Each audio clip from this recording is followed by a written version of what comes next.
नमस्कार, superfast century देख रहे हैं आप और मैं हूं आपके साथ अवंतिका श्रीवास्तव। रुक करेंगे तमाम बड़ी खबरों का और सबसे पहले खबर उज्जैन से। महाकाल मंदिर के गर्भगृह में दर्शन करने भीड़ उमड़ पड़ी। चांदी द्वार सभा मंडप में कतार में लगे श्रद्धालु आपस में भिड़ गए। श्रद्धालुओं की धक्का मुक्की का वीडियो भी सामने आया। देखिए तस्वीरें। 1500 रुपए की रसीद काटकर गर्भगृह में लाइन लगी थी और इस दौरान देखिए किस तरह से विवाद हुआ। सुरक्षा कर्मियों ने लोगों को समझाकर शांत करवाया। लाइन के साथ ही फिर से श्रद्धालुओं ने महाकाल के दर्शन किए, लेकिन जो स्थिति बनी उसकी तस्वीरें आपको दिखा रहे हैं। सही के शैलेंद्र हमारे साथ फोन लाइन पे जुड़ रहे हैं। शैलेंद्र, क्या कुछ विवाद था, क्यों इस तरह से विवाद की तस्वीरें महाकाल से सामने आई हैं?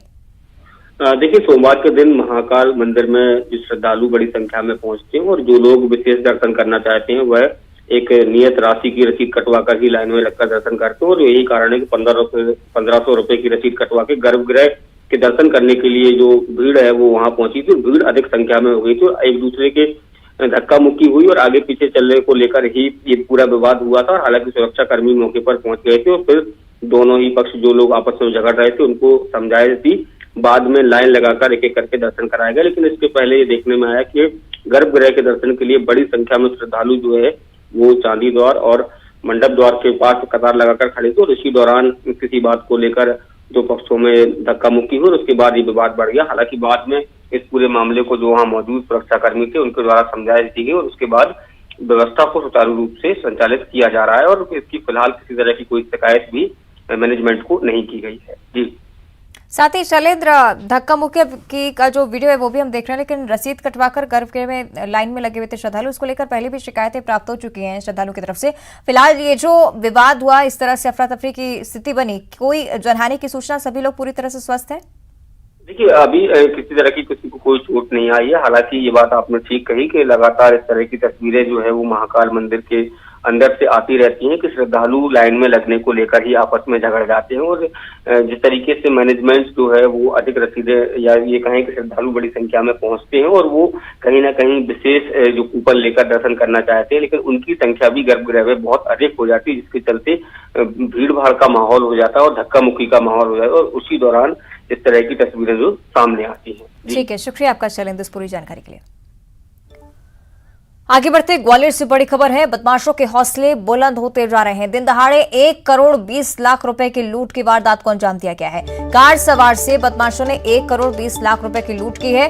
बैंक जा रहे ट्रेडिंग कंपनी के कर्मचारी से लूट की गई। 2 बदमाशों ने कार रोकी, कट्टा उड़ाकर नकदी लूटी है।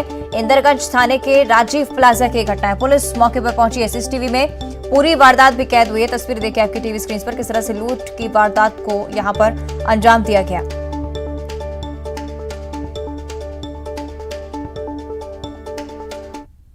आज लगभग 11 बजे के आसपास हमारे पुलिस कंट्रोल रूम में सूचना मिली थी कि हरेंद्र ट्रेडिंग कंपनी है जो डीडी नगर महाराजपुरा थाने में स्थित है, उसके वहाँ से उनके 2 एम्प्लॉई कुछ बड़ा रकम लेके जो इंदरगंज में बैंक ऑफ बड़ौदा है उसमें जमा कराने आए थे और जब जमा कराने आए तो जिस स्पॉट पे आप खड़े हैं वहाँ पे कोई 2 अनजान व्यक्तियों ने उनकी गाड़ी रुकवाई है। कट्टा, जैसा उन्होंने बताया, कंपनी के कर्मचारियों ने बताया कि कट्टा दिखा के उनसे डिग्गी में रखे हुए जो पैसे थे, लगभग 1 करोड़ से ऊपर का अमाउंट है, उसको जो कार्टन में रखा था उस कार्टन को लेके वो घटना करके वो फरार हो। और इसी वारदात को लेकर अब ये सूचना सामने आ रही है कि एडीजीपी डी श्रीनिवास वर्मा भी मौके पर जांच के लिए पहुंचे हैं। पुलिस लगातार मामले की जांच कर रही है। उनकी तरफ से कहा गया है कि जल्द ही लूट का खुलासा होगा।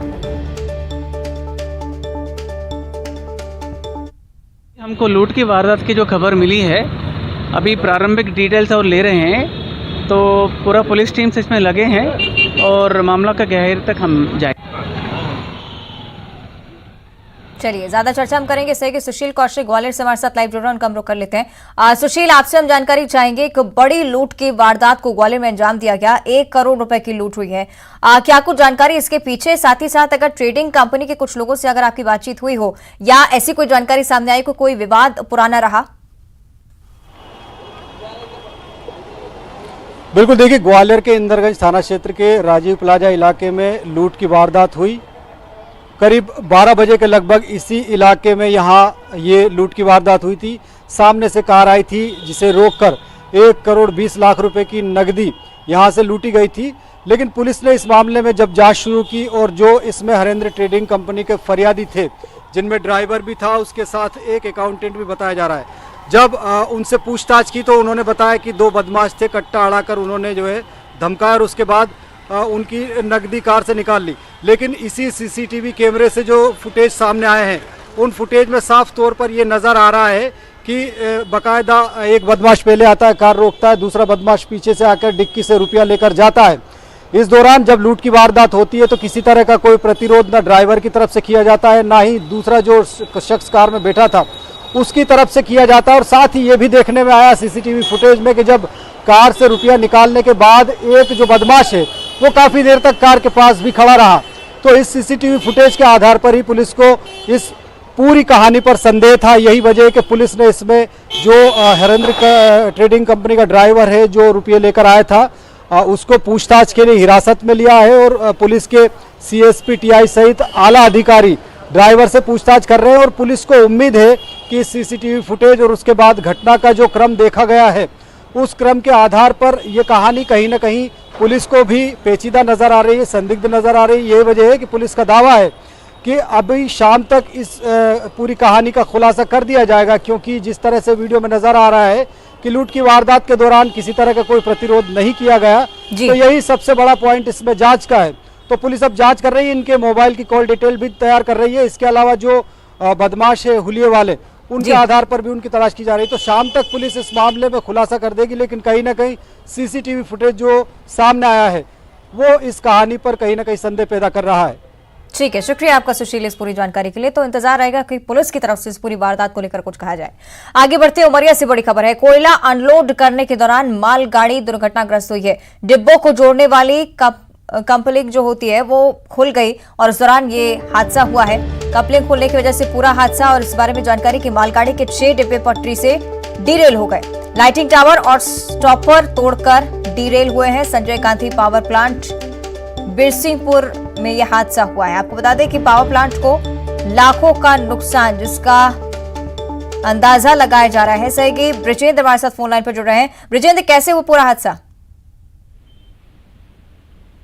जी, ये अभी आज सुबह सुबह की घटना है और रेल प्रबंधन और पावर प्लांट दोनों की लापरवाही की वजह से ये हादसा हुआ है। ये कोयले से भरे रैक खाली होने से उसी दौरान ये हादसा हुआ। ड्रैगन ट्रिपलर जो होता है उसमें रैक सेटिंग चल रही थी और उस रैक सेटिंग के दौरान ही एक जो आगे के डिब्बे खाली हो चुके थे, तकरीबन आधा दर्जन डिब्बे बचे थे, जिसमें कि गार्ड का डिब्बा भी शामिल था। और उस डिब्बे के बीच में जो कपलिंग होती है जो आपस में डिब्बों को जोड़ती है, वो कपलिंग खुली रह गई, जिसकी वजह से बोगियां अपने आप लुढ़कने लगी और लुढ़कते हुए वो आगे बढ़ गई, जिन्हें रोकना संभव नहीं था। और वो जाके आखिरकार जो ओवरहेड और लाइटिंग सिस्टम है उनका, उसको ध्वस्त करते हुए स्टॉपर से जाके टकरा गई, जिसकी वजह से जो पीछे का गार्ड का डिब्बा था वो पटरी से उतर गया है। और इस तरीके से ये पूरी घटना हुई है।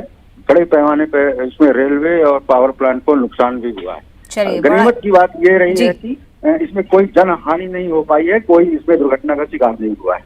बिल्कुल, यानी कि बड़ा नुकसान जिसकी आशंका जताई जा रही है। शुक्रिया आपका ब्रिजेंद्र जानकारी के लिए। और अब अनूपपुर से बड़ी खबर है। शहडोल सांसद हिमाद्री सिंह के घर चोरी हुई है। लाखों रुपए के सोने चांदी के जेवरात चोरी हो चुके हैं। संदिग्धों से पूछताछ भी की जा रही है। संदिग्ध कई सारे ऐसे जो कि पुलिस ने हिरासत में लिए हैं। सांसद के दिल्ली दौरे के दौरान चोरी हुई है। घर पहुंचने पर चोरी की खबर लगी। सांसद के पति ने पुष्पराजगढ़ में चोरी का मामला भी दर्ज कराया है।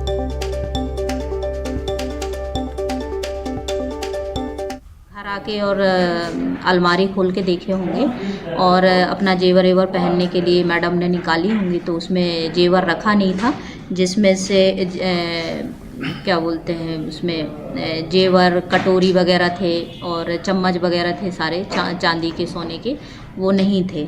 तो लिखित आवेदन नरेंद्र सिंह मरावी उपस्थित थाना आकर लिखित आवेदन दिए, जिसके आवेदन पर से हमने FIR कायम कर लिया है और अभी जांच जारी है, विवेचना अभी जारी है और संदिग्धों से पूछताछ की जाए। और अब रायपुर से इस वक्त की बड़ी खबर। बीजेपी प्रदेश प्रभारी ओम माथुर का एक बड़ा बयान सामने आया है। छत्तीसगढ़ हमारे लिए कोई चुनौती नहीं है। ओम माथुर ने कहा है बड़ी बड़ी चुनौती हमने देखी है, यहाँ कोई चुनौती नहीं है। यूपी गुजरात को भी चुनौती कहा जाता था, हमने वहां भी कर दिखाया। छत्तीसगढ़ में बीजेपी की जीत होगी, सत्ता परमानेंट रहेगी।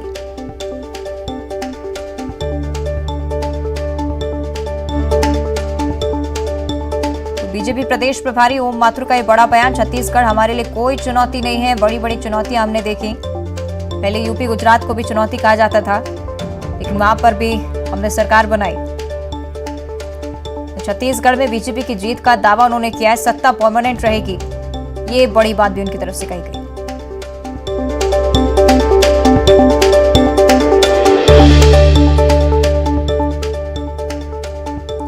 तो रायपुर से ये बड़ी जानकारी सामने आ रही है। बीजेपी प्रदेश प्रभारी ओम माथुर जो कि छत्तीसगढ़ दौरे पर हैं, छत्तीसगढ़ हमारे लिए कोई चुनौती नहीं है, साफ तौर पर उन्होंने कह दिया है। बड़ी बड़ी चुनौतियां हमने देखी हैं कहीं यहां पर, लेकिन कोई चुनौती नहीं है हमारे लिए। बीजेपी जो संगठन है छत्तीसगढ़ में सशक्त है, ऐसा दावा ओम माथुर की तरफ से। सत्ता परमानेंट रहेगी, इस बार चुनाव भी जीतेंगे, साफ तौर पर ओम माथुर ने स्पष्ट कर दिया है।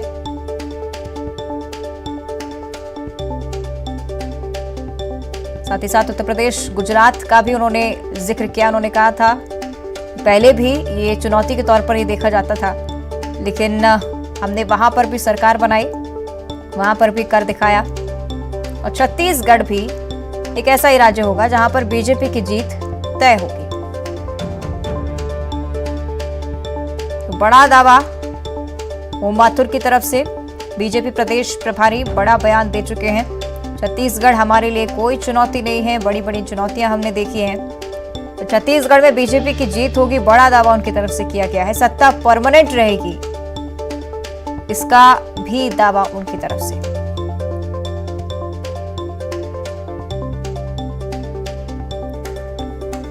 सही कि अवधेश का हम रुख कर लेते हैं, फोन लाइन पर हमारे साथ जुड़ रहे हैं अवधेश। बड़ा बयान ओम माथुर की तरफ से, बीजेपी को सशक्त ठहराने की कोशिश मुझे लगता है उनकी तरफ से। बिल्कुल, देखिए सितंबर में उन्हें छत्तीसगढ़ का प्रभारी बनाया गया था। सितंबर के बाद वो नवंबर में पहली बार रायपुर पहुंचे।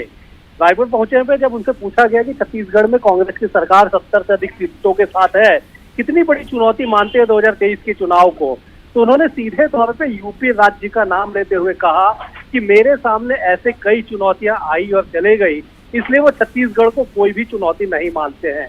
उन्होंने ये भी कहा कि छत्तीसगढ़ में सत्ता का परिवर्तन होगा और आने वाले समय में परमानेंट तौर पे हम सत्ता की स्थापना करेंगे, क्योंकि पिछली बार जब सत्ता आई थी तो 15 सालों तक बीजेपी सत्ता में थी, इसलिए इसी तरह की जो स्थिति है 2023 में भी देखने को मिलेगी। इसके अलावा भी उन्होंने कहा है कि वो कई मूल मंत्र लेके आए हैं, जिसकी रणनीति जो है वो कल से लेकर 3 दिनों तक रायपुर में बनेगी। तो कुल मिला के बीजेपी के प्रदेश प्रभारी पहले दौरे पे आए और जिस तरह से सैकड़ों की संख्या में कार्यकर्ताओं ने स्वागत किया, और ये उनका जो बयान है, जो चुनौती नहीं मानते हैं, निश्चित तौर पे बीजेपी को उत्साहवर्धन के लिए काफी अहम माना जाता है। बिल्कुल बिल्कुल, अवधेश आप बने रहेगा हमारे साथ। तो ओम माथुर की तरफ से क्या कुछ कहा गया, एक बार सुना दे हम दर्शकों को।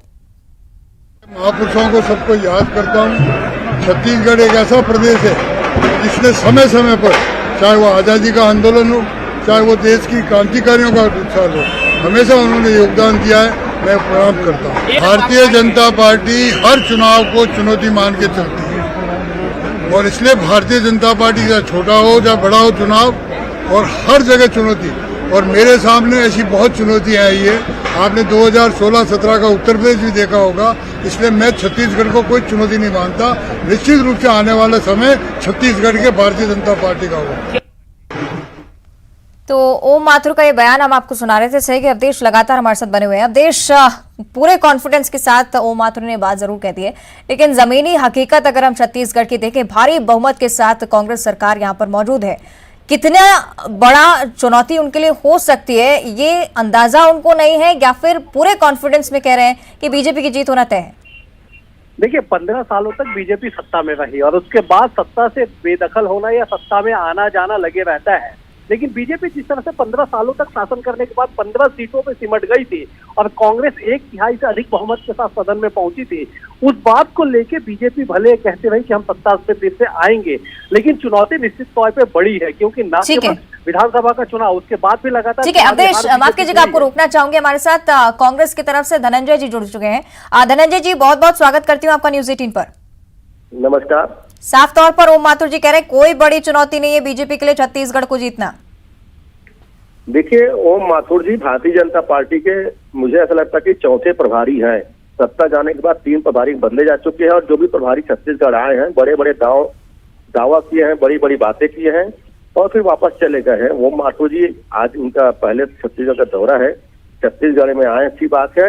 और उनको धरातल का ज्ञान नहीं है कि भारतीय जनता पार्टी जो 14 सीट में है ना, जो भाजपा नेताओं की आदत है छत्तीसगढ़ी विरोधी, छत्तीसगढ़ मतारी का विरोधी, और भानु प्रतापपुर चुनाव में जिस प्रकार से बलात्कारी को टिकट दिया है, एक बच्ची के बलात्कार करने वाले को टिकट बनाए हैं और ओम माथुर जी ऐसे दावा करते हैं। मुझे ऐसा लगता है कि हवा हवाई बात करने की आदत है, अपने केंद्रीय नेताओं को खुश करने के लिए दावा करते हैं। छत्तीसगढ़ में भारतीय जनता पार्टी की स्थिति ठीक नहीं है। मैं दावा कर रहा हूँ अभी नहीं, आने वाले 15-20 साल तक छत्तीसगढ़ में कमल का छाप जो है नहीं चलेगा। ठीक है, अमित जी से भी हम समझ लेते हैं, बीजेपी की तरफ से हमारे साथ जुड़ रहे हैं। अमित जी बहुत बहुत स्वागत है आपका न्यूज 18 पर। लेकिन साफ तौर पर धनंजय जी ने जो कहा है, एक लाइन में आपको बता देती हूँ कि कॉन्फिडेंस जरूर जताया ओम माथुर ने, लेकिन कॉन्फिडेंस ओवर कॉन्फिडेंस में बदलेगा। ओवर कॉन्फिडेंस का फिर क्या हाल होता है आप समझते हैं? तो धनंजय जी या कांग्रेस पार्टी कौन होती है हमको बताने वाली? वो अपनी पार्टी को देखें। उनके प्रदेश प्रभारी पुनिया जी की उनके मंत्री खिल्ली उड़ाते हैं और कहते हैं कि पुनिया जी की जो सर्वे रिपोर्ट है हम उसको नहीं मानते। यहाँ पे मंत्री अलग मत रखते हैं, प्रदेश प्रभारी अलग मत रखते हैं, आपस में लड़ते रहते हैं।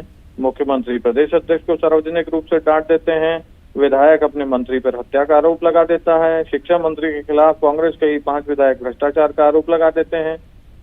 कांग्रेस अपनी स्थिति ठीक करे। हमारी तो भारतीय जनता पार्टी विपक्ष में है, मुद्दों को उठाती है, उससे इनको चिढ़ लगती है, बुरा लगता है और जवाब नहीं दे पाते हैं तो अनर्गल बयानबाजी करते हैं। ठीक है धनंजय जी, देखिए जो बलात्कारी को जो प्रत्याशी बनाए, जो एक बच्ची के बलात्कारी को भानु प्रतापपुर के उपचुनाव में जो प्रत्याशी बनाए, भारतीय जनता पार्टी के पास छत्तीसगढ़ में मुद्दा हो सकता है क्या? ये तो बलात्कारियों के साथ खड़े हुए लोग हैं। एक बच्ची 15 साल की बच्ची गैंग रेप होता है, उसको देह बयान में ढकेला जाता है और भारतीय जनता पार्टी उसको प्रत्याशी बनाती है।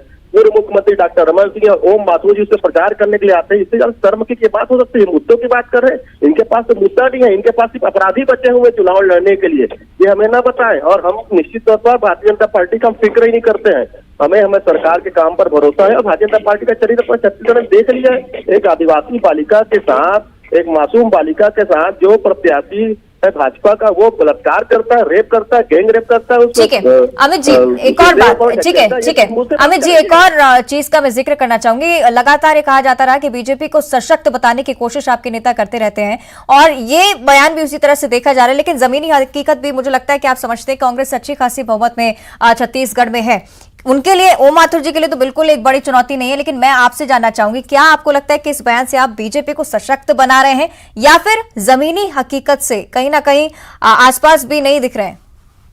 मैं पहले एक बात का जवाब दूं। कांग्रेस के लोग भानु प्रतापपुर उपचुनाव के भाजपा के प्रत्याशी के बारे में झूठी बातें करके आदिवासी समाज का अपमान कर रहे हैं। ये कह रहे हैं कि रेप किया हुआ है, गैंग रेप किया हुआ है, बच्ची का रेप किया वो प्रत्याशी है। तो कांग्रेस के लोगों को इतना आईक्यू नहीं है क्या कि रेप किया है तो फिर प्रत्याशी कहां से बाहर घूम रहा है?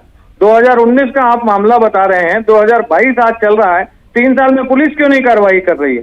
झारखंड में मामला दर्ज बता रहे हैं, तो क्या झारखंड में किसकी सरकार है? हमारी है क्या?